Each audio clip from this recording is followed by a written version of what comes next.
menolong kami supaya kebenaran firman ini memberkati kami semua.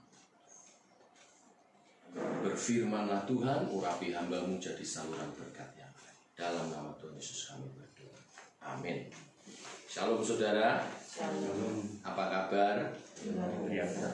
Puji Tuhan. Mari kita baca nas firman Tuhan yang menjadi tema pada minggu ini, yaitu Matius pasal 5 ayat yang ke-9. Matius pasal 5 ayat yang ke-9.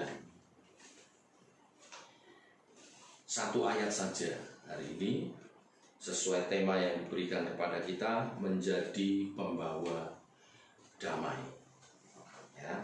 Sudah mendapat semua? Mari kita baca bersama-sama. Matius pasal 5 ayat yang ke-9. 2, 3. Berbahagialah orang yang membawa damai, karena mereka akan disebut anak-anak Allah. Saudara yang dikasihi oleh Tuhan, minggu ini kita akan belajar bagaimana menjadi pembawa damai. Bukan satu kebetulan, di tengah maraknya bencana COVID-19, kita diberi tema ini. Tentu bukan hanya untuk direnungkan, tapi lebih daripada itu Tuhan ingin kita sebagai anak-anak Tuhan itu nyata dalam kehidupan kita, konkret bahwa kehidupan kita sungguh membawa damai atau juga membawa dampak yang lebih baik yang kemudian mengarah kepada keadaan yang damai. Nah, ini sebetulnya hal ini berkenaan atau sesuai dengan pengajaran Tuhan Yesus yang kita baca dalam Matius pasal 5 ayat 9 tadi, adalah bagian dari pengajaran di bukit yang kita mengenalnya dengan ucapan bahagia.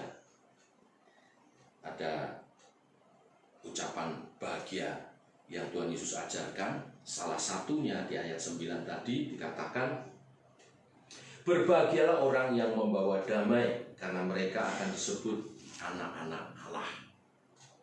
Nah, bagaimana bentuk nyata dari upaya menjadi pembawa damai? Ada 3 hal setidaknya kita akan renungkan pagi hari ini, dan nanti kita belajar menyatakannya.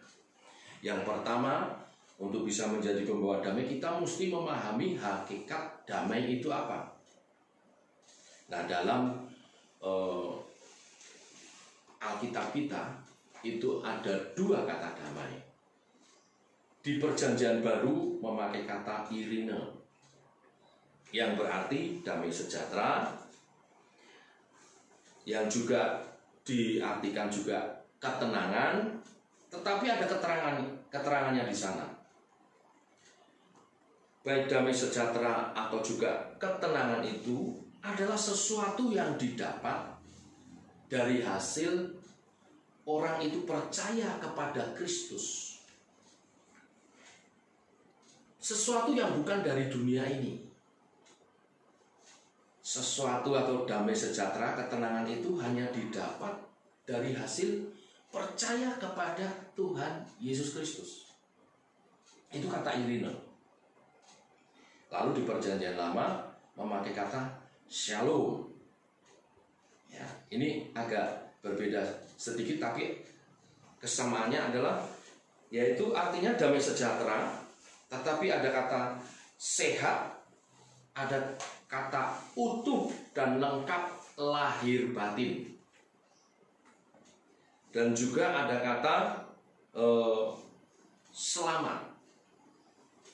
Kalau saya rangkaikan dari 2 kata ini, baik irine dan shalom, berarti makna atau arti daripada damai yang dimaksud di Matius pasal 5 ayat 9 ini adalah damai sejahtera, ketenangan, ya, kesehatan, selamat, lengkap, utuh, lahir batin. Dan situasi ini, keadaan ini hanya diperoleh oleh orang yang telah mengalami atau telah percaya kepada Yesus Kristus. Jadi memang ada alasannya kenapa sebagai orang percaya kita mesti membawa damai ini, karena memang hanya orang percayalah yang bisa membawa damai ini. Ya, ini bukan damai yang pada umumnya, ini hanya damai yang hanya dimiliki orang yang telah menjadi percaya kepada Kristus. Nah, yang kedua ada makna damai yang lain. Makna damai yang lain juga diartikan sebagai keadaan di mana tidak ada pertentangan dalam hati seseorang tentang kebenaran firman. Orang yang disebut orang yang memiliki damai ini, hatinya tidak bertentangan dengan firman Tuhan. Hatinya sesuai, sejajar dengan firman, dan dia mentaati kebenaran firman itu dengan dasar karena mengasihi Tuhan. Ini kata arti damai yang kedua, yaitu berarti tidak bertentangan dengan kebenaran firman Tuhan. Ketika seseorang itu hidupnya sejalan dengan firman Tuhan, hatinya tidak bertentangan dengan firman Tuhan, dia akan mengalami damai. Ya. Sebaliknya ketika seseorang itu melanggar firman Tuhan, ada gejolak di hatinya, damainya hilang. Nah, memang sebetulnya ini gambaran atau pengertian daripada damai yang seutuhnya itu, yang bersifat abadi, yang bersifat kekal, yang daripada Tuhan itu. Kita mengikut Tuhan, Bapak Ibu Saudara, yang di poin pertama tadi harus percaya kepada Yesus. Tetapi di sisi lain harus melaksanakan firman Tuhan. Ini berjalan bersama, baru damai sejahtera yang sesungguhnya itu akan nyata dalam kehidupan kita. Di Purworejo itu ada di daerah mana itu ada jembatan gantung. Ya, kalau kita nyebrang jembatan gantung itu mesti ada dua hal yang kita lakukan. Tangan mesti tetap pegang di tali, kaki mesti menginjak papan-papan yang ada dengan tepat. Kalau kita coba melewati jembatan gantung tapi tidak mau pegang talinya, hanya melangkah di papan-papan itu, akan sangat tidak stabil dan kemudian bisa jatuh. Atau kita mau pegang talinya tapi tidak mau melangkah, ya tidak bisa. Atau pegang talinya tapi kita melangkah sembarangan, ya tidak bisa. Seperti kita melewati jembatan gantung yang benar, melangkah di atas papan-papan itu dan memegang tali dengan teguh sampai kita lewat menyeberang sungai itu. Nah, sebetulnya kehidupan orang percaya juga demikian. Kita berdiri teguh di atas iman percaya kita kepada Tuhan Yesus, tetapi hidup kita sehari-hari harus berpegang kepada firman Tuhan. Dua sisi ini harus berjalan bersama. Maka damai sejahtera itu pasti akan menjadi bagian orang percaya. Ya, damai sejahtera itu ada dalam diri kita. Nah, setelah kita menerima damai itu nyata, maka yang kedua, kita bagaimana kita akan menyatakan upaya menjadi pembawa damai, ya. Maka kita mesti menyadari hakikat. Yang kedua, menyadari hakikat tugas dan tanggung jawab sebagai anak-anak Allah. Kenapa? Karena ini memang tugas kita. Damai yang demikian tidak bisa dibawa oleh yang lain, hanya bisa dibawa oleh anak-anak Tuhan yang telah memilikinya. Ya, ingat, pemahaman damai sejahtera yang dimaksud bukan damai yang diberikan oleh dunia ini. Ini hasil persekutuan dengan percaya kepada Yesus Kristus. Oleh sebab itu yang bisa membawakan damai yang semacam ini ya orang yang sudah mengalaminya. yaitu kita sebagai anak-anak Allah. Nah, mengapa orang yang membawa damai disebut anak-anak Allah? Sebab orang yang membawa damai adalah pribadi yang mencerminkan baik tindakan dan pekerjaan Tuhan sendiri. Membawa damai itu berarti menyatakan sifat, karakter, pekerjaan dan tugas Tuhan sendiri. Tuhan itulah damai. Ketika kita membawa damai, kita menyatakan itu dalam kehidupan kita sehari-hari. Sifat Tuhan yang maha kasih, sifat Tuhan yang penyayang, kita nyatakan dalam kehidupan kita. Maka oleh sebab itu orang yang membawa damai disebut anak-anak Allah. Tetapi pertanyaannya, apakah semua orang percaya membawa damai? Apakah semua orang percaya membawa damai? Pada kenyataannya, ada yang tidak. Memang kita berharap seharusnya setiap orang percaya adalah pembawa damai. Tapi kenyataannya, walaupun dia percaya, KTP-nya Kristen, hidupnya tidak membawa damai. Ada. Oleh sebab itu boleh saya simpulkan, hanya orang percaya yang melakukan tugasnya sebagai pembawa damai inilah yang disebut anak-anak Allah. Bapak Ibu semua anak-anak Allah, saya harap demikian. Tetapi kalau kita menyandang nama anak-anak Allah, itu berarti kita sudah melakukan tugas kita menjadi pembawa damai. Nah, pengertian tugas pembawa damai itu apa? Saudara-saudara yang dikasihi Tuhan, membawa damai berarti mengupayakan kedamaian. Mengupayakan kedamaian yaitu melakukan tindakan aktif untuk menuntaskan masalah-masalah, ya, persoalan-persoalan yang sedang terjadi, diselesaikan sampai beres, sampai selesai. Bukan menjaga damai dengan sekedar menghindari pertengkaran, mendiamkan masalah karena apa? Ojo ribut-ribut lah. Orang sampai wis menang wae wis. Hanya meredam, tapi sebetulnya yang terjadi membiarkan masalah. Ini bukan membawa damai. Ya, karena apa? Dengan membiarkan masalah sebetulnya kita sedang menyimpan bom waktu di masa yang akan datang. Nanti begitu ada pemicunya, boom, meledak lebih besar dari apa yang terjadi sekarang.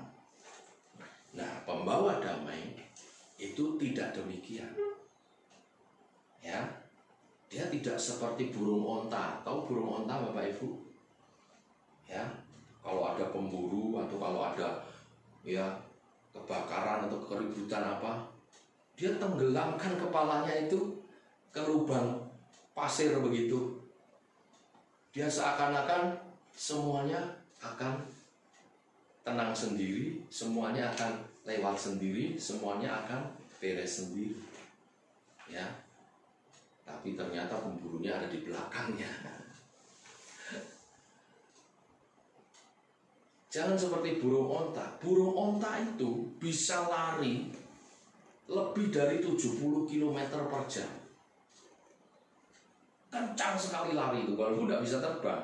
Tapi potensinya untuk lari itu kakinya panjang kuat. Dan kalau dia mau membela diri, sepakannya itu, ya, hampir sama kuatnya dengan sepakan sapi. Ya, kalau orang kena sepak di bagian dada itu bisa patah tulang rusuk dan tidak sedikit akhirnya mengalami kematian. Kuat sekali. Maksudnya kalau jangan seperti burung onta yang memendam kepalanya, sebetulnya setiap kita itu diberi potensi besar untuk menjadi pendamai. Ya, seringkali kalau ada masalah kita takut untuk menyelesaikannya karena kita berpikir, sopo tuh aku nih, aduh, tak mampu. Apalagi kalau orang-orang yang lebih tua atau lebih senior dari kita yang bermasalah, terus kita harus mending menang wae. Potensi itu yang disebut kuasa Roh Kudus yang akan menuntun kita, memberi hikmat sehingga kita bisa berkata-kata dengan hikmat, dengan karunia-karunia Tuhan. Roh Kudus bekerja dalam kita untuk kita menjalankan tugas kita menjadi pendamai dengan memberi karunia-karunia kata-kata hikmat, memberi karunia-karunia menyembuhkan, menasehati. Saya sendiri sebagai hamba Tuhan sudah lebih melayani 30 tahun. Jemaat sangat percaya, Pak Didik berhikmat. Tapi semua itu dimulai dari awal saya percaya kepada Yesus dan Roh Kudus bekerja sedikit demi sedikit, tidak langsung wah. Ketika saya membuka diri untuk Roh Kudus menuntun saya menggenapi tugas dan panggilan saya. Mulai dari keluarga, mulai ada kepedulian. Saya tidak rela kalau adik saya terus jadi preman jalanan misalnya begitu. Saya nasihati dia, saya ajak hidup serumah dengan saya. Dia melihat kehidupan kita, keluarga saya, dan dia bertobat satu demi satu. Akhirnya keluarga dimenangkan, lalu jadi berkat bagi orang lain dan sebagainya. Tapi itu sebetulnya bukan panggilan hamba Tuhan saja, panggilan setiap orang percaya untuk membereskan masalah bila ada. Ya, ada kisah tentang dua kakak beradik yang begitu kompak, rukun, saling mengasihi, menyayangi, membangun usaha bersama, dan akhirnya menjadi dua orang yang sangat sukses di desanya itu. Tapi entah mengapa ketika keduanya telah menjadi sukses, masing-masing berumah tangga, ada sedikit gesekan yang sebetulnya tidak terlalu berarti, tapi kemudian terus jadi masalah dan akhirnya mereka memisahkan diri. Aku sebelah sana, kamu sebelah sini. Ya. Kita tidak bersaudara lagi. Kita masing-masing saja. Alkisah satu hari ada seorang tukang kayu yang sedang mencari kerja, lalu datang ke kakaknya ini. Pak, ada pekerjaan buat saya enggak? Apa keahlian kamu? Saya seorang tukang kayu. Wah, kalau begitu, ayo ke pinggir sungai sana. Lalu ditunjukkan sungai ini. Kamu tahu enggak tukang kayu? Sungai ini bukan sungai alami. Sungai ini sengaja dibuat oleh adik saya. Dia keduk pakai bulldozer supaya membatasi antara tanah saya dan tanah dia. Dia sengaja ingin memisahkan diri dari saya. Jadi kamu tak kasih pekerjaan. Kamu bikin benteng sepanjang sungai ini, tingginya 5 meter kalau perlu lebih. Bikin pagar maksudnya, bukan benteng. Supaya saya tidak perlu lihat mukanya sekalian. Tidak perlu lihat tanah dia. Ya sudah, sekalian kita masing-masing. Oh, baiklah kalau begitu. Ukurannya seberapa, Pak? Ya, lebih dari 5 meter. Supaya dari rumah saya tidak lihat gini. Oke, kalau begitu Bapak belanjakan kayu sekian, paku-paku sekian, kan? Nanti begitu barangnya datang, kayunya datang, saya kerjakan, Pak. Oh ya, ngomong-ngomong, saya harus ke kota. Mungkin beberapa hari. Tapi kayu itu akan datang dulu. Bahan-bahan itu akan datang lebih dulu sebelum saya datang. Kerjakan saja, jangan nunggu saya ya. Karena saya akan beberapa hari di kota. Siap Tuhan, siap Pak. Lalu dikerjakanlah proyeknya itu. Dan bapak itu setelah beberapa hari di kota berdagang, dia pulang. Dia kaget. Karena bukan pagar yang jadi, bukan pagar yang dia buat. Tapi yang dia buat adalah sebuah jembatan. Tukang kayu ini membuat jembatan untuk bisa menyeberang dari tanah abang kakak ini ke adiknya. Selama pembuatan jembatan ini, sang adik melihat dari jauh, itu kenapa itu orang? Ya, tapi makin hari makin melihat, wah, kakakku ternyata tidak menaruh dendam kepadaku. Aku bikin sungai, malah dia bikin jembatan. Wah, betapa berdosanya aku sebagai adik. Kalau dia datang, aku akan memeluknya. Aku akan minta maaf kepadanya. Ya, bapak ini, kakaknya ini ya, dari jauh rada jengkel. Kok malah bikin jembatan, bukan bikin pagar. Sedang berjalan mau menegur tukang kayu ini, dari jauh adiknya sudah teriak, kakak, kakak, maafkan aku, kak. Di atas jembatan itu mereka bertemu.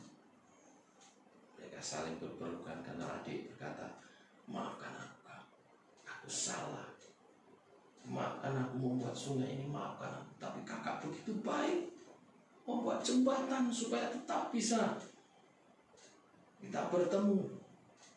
Kakaknya rada bingung, tapi ya diam saja. Ya dek, selesai masalah.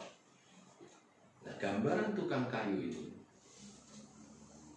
inilah yang mesti menjadi tugas dan panggilan kita sebagai orang percaya. Apapun masalahnya, kita itu mesti menjadi pendamai, bukan provokator. Ini tugas kita. Apapun masalahnya, kita mesti membawa pendamai. Dan ini ada potensinya di dalam diri setiap orang percaya. Amin, Bapak Ibu. Kenapa setiap ada jemaat berseteru datangnya ke pendeta? Apakah pendeta itu begitu hebat? Tidak. Karena ada Roh Kudus yang menuntun hamba Tuhan itu mendamaikan. Yang ketiga, yang terakhir, Bapak Ibu Saudara sekalian, bagaimana ya kita menyatakan peran kita sebagai pembawa damai, yaitu dengan meyakini hakikat berbahagia adalah diberkati. Ya, yang ketiga, meyakini hakikat berbahagia adalah diberkati. Tadi lengkap untuk kalimatnya berkata, berbahagialah orang yang membawa damai karena mereka akan disebut anak-anak Allah. Nah, berbahagia memakai kata makarios adalah berkat dari Tuhan bagi orang percaya yang membawa damai. Jadi kata berbahagialah itu sendiri artinya berkat. Berkat bagi siapa? Bagi orang percaya yang membawa damai. Selain berkat apa? Kemuliaan. Karena ketika kita membawa damai, sesungguhnya kita menghadirkan Tuhan. Dan Tuhan itu mulia. Amin. Berarti kita menghadirkan kemuliaan Tuhan. Bagaimana kita menghadirkan kemuliaan Tuhan? Karena kita sendiri hidupnya dimuliakan. Ya.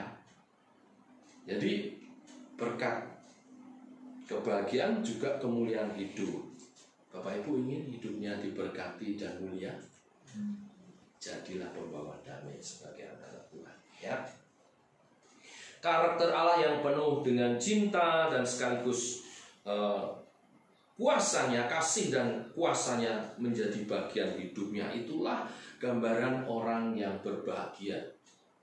Ya, di mana karakter Allah yang penuh dengan cinta dan kasih sekaligus kuasa, berkuasa nyata dalam kehidupannya.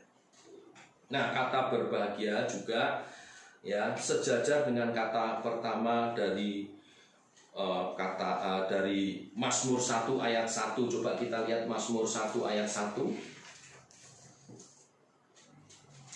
Dikatakan di sana, Mazmur 1 ayat 1, berbahagialah orang yang tidak berjalan menurut nasihat orang yang fasik, dan yang tidak berdiri di jalan orang berdosa, dan yang tidak duduk dalam kumpulan pencemooh, tetapi yang kesukaannya ialah Taurat Tuhan, dan yang merenungkan Taurat itu siang dan malam. Kata berbahagialah ini sama. Ya. Nah, di sini ada keterangannya tadi, yang tidak berjalan menurut nasihat orang fasik. Kenapa? Karena Taurat Tuhan menuntun dia siang dan malam. Sebetulnya yang menuntun itu Tuhan sendiri, tetapi melalui firman-Nya. Tadi kita menyanyi kisah bagaimana Musa membawa bangsa Israel berjalan mengembara di padang gurun.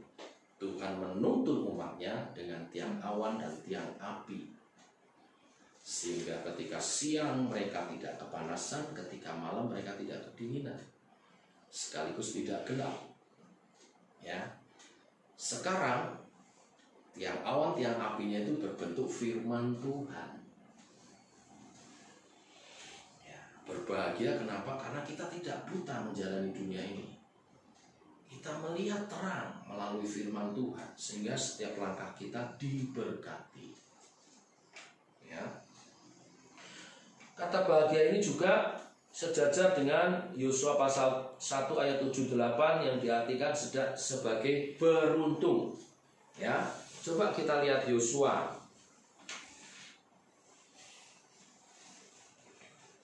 Yosua 1 ayat 7 dan 8 dikatakan, hanya kuatkan dan teguhkan hatimu dengan sungguh-sungguh, bertindaklah hati-hati sesuai dengan seluruh hukum yang telah diperintahkan kepadamu oleh hamba-Ku Musa. Janganlah menyimpang ke kanan atau ke kiri, supaya engkau beruntung. Nah, kata beruntung ini sama artinya dengan berbahagia. Di sini ada catatannya, jangan menyimpang ke kanan dan ke kiri, tetapi hiduplah sesuai firman Tuhan, arahan Tuhan. Mazmur tadi juga begitu, yang kesukaannya merenungkan firman siang dan malam. Kata beruntung itu konotasi berbahagia, sama artinya. Nah, sebetulnya hidup orang itu bukan karena beruntung, tetapi karena penyertaan Tuhan. Jadi kata beruntung di sini sebetulnya ingin menjelaskan seperti orang dunia itu melihat, wah, bejoy, wah, untung terus, wah, sebetulnya karena penyertaan Tuhan, karena kita mengikuti arahan Tuhan, maka hidup kita beruntung, hidup kita diberkati, hidup kita disertai. Orang yang disertai Tuhan, beruntung, dijaga oleh Tuhan, itu orang yang berbahagia, itu orang yang diberkati. Ya. Nah, oleh sebab itu kita jangan pernah meninggalkan kebenaran firman dan firman Tuhan pada pagi hari ini, supaya kita menjadi pembawa damai. Jadi kembali, mau diberkati, mau dikatakan orang beruntung, mau dikatakan orang yang disertai Tuhan, ya lakukanlah firman Tuhan. Firman Tuhan hari ini, jadilah pembawa damai. Engkau sudah diperlengkapi untuk engkau bisa membawa damai yang demikian. Dunia nggak bisa beri damai yang demikian, karena ini damai hasil persekutuan dengan Kristus, hasil percaya dengan Yesus. Dunia melihat kehidupan saudara, itulah damai yang sesungguhnya. Damai di mana kita dipersatukan dengan Bapa di surga. Damai yang memampukan kita untuk boleh menghuni kerajaannya, menghuni surga. Tetapi juga damai yang nyata dalam kehidupan kita sehari-hari, di mana kita membawa pendamaian. Saya tutup dengan satu kisah seorang bapak menggunakan waktunya setiap hari Minggu setelah beribadah dengan keluarga, ya, dia tidak langsung pulang. Dia ke taman kota Saya kurang jelas kotanya mana, tapi di artikel enggak kejelasan. Tapi ini kisah nyata di taman kota, ya. Kotanya mana nggak jelas, tapi saya pernah melakukan pelayanan yang sama waktu saya di Melbourne, Australia. Itu taman kota biasa untuk orang ngumpul-ngumpul dan semua orang boleh melakukan sesuatu, ya tentunya dengan aturan-aturan dan sopan. Nah, salah satunya yang kami lakukan, tim kami waktu di Melbourne itu adalah saya menyanyi lagu-lagu puji-pujian, lagu-lagu rohani. Lalu teman-teman saya bawa brosur, menyapa setiap orang yang lalu lalang dengan kasih Kristus, lalu membagi brosur itu. Sebagian mereka tertarik mengambil brosur itu, sebagian tetap berjalan sambil membawa brosur, sebagian tidak melanjutkan perjalanan, berdiri di situ lalu ngobrol, sharing dengan teman-teman. Saya nyanyi saja, ya. Ada teman yang memang pandai sekali main gitar, wah menarik sekali, dan memang harus menarik. Kalau tidak menarik orang nggak mau melihat, ya. Ada pertunjukan-pertunjukan yang lain, tapi kami pertunjukan musik itu. Nah, seorang bapak yang saya ceritakan ini, tiap selesai ibadah minggu dengan keluarganya, dia ke taman kota.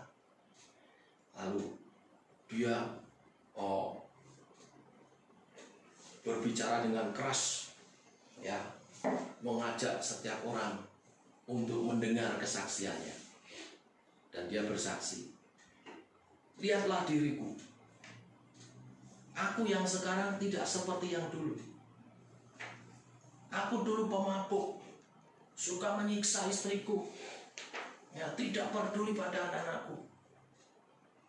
Hidupku hanya ada pada botol whisky, mabuk dan mabuk. Tapi lihatlah aku sekarang, aku telah diperbarui di dalam Yesus. Hidupku sekarang berubah.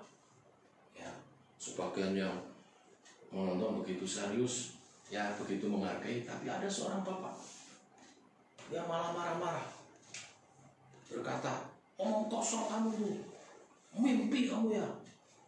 Wah, pokoknya seperti itu. Ketika bapak ini ya dikata-katain begitu, dia hampir goyah, hampir hilang semangatnya. Tiba-tiba ada seorang anak muda, gadis kecil, malah bukan anak muda, seorang gadis muncul, lalu menegur bapak yang marah-marah itu. Dikatakan, Bapak, mengapa Bapak berkata demikian? Lalu bapak itu bertanya sama anak gadis ini, siapa kamu? Saya anaknya dia. Dia tidak bermimpi seperti yang kamu katakan. Saya buktinya. Gantian anak gadis ini yang berapi-api bersaksi. Dulu bapak saya hampir setiap malam tidak ada di rumah. Pulang pagi mabuk, lalu pukulin mama saya. Saya buktinya, saya melihat sendiri, saya saksinya. Tapi bapak saya yang sekarang, belum selesai. Dulu setelah itu tidak pernah pedulikan saya. Kadang-kadang saya tidak makan karena papa saya uangnya habis untuk beli whisky.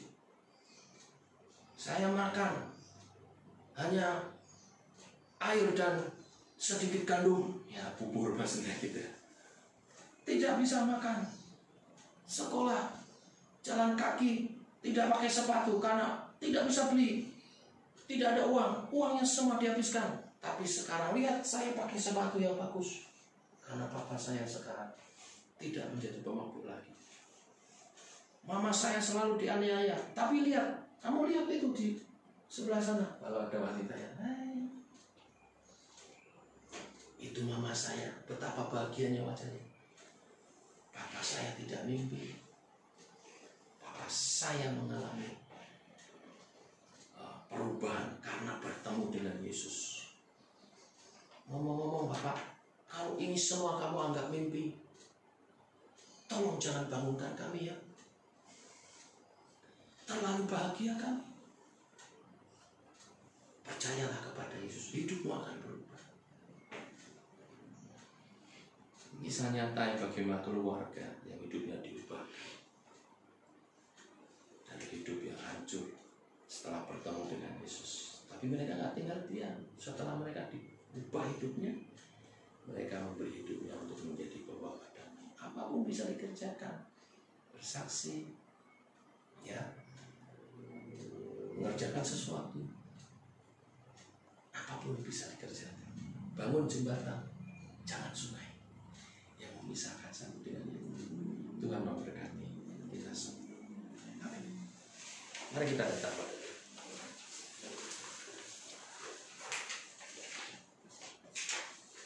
Kita sambut firman Tuhan dengan pujian. Kau hiasi kehidupanku dengan kemurahan.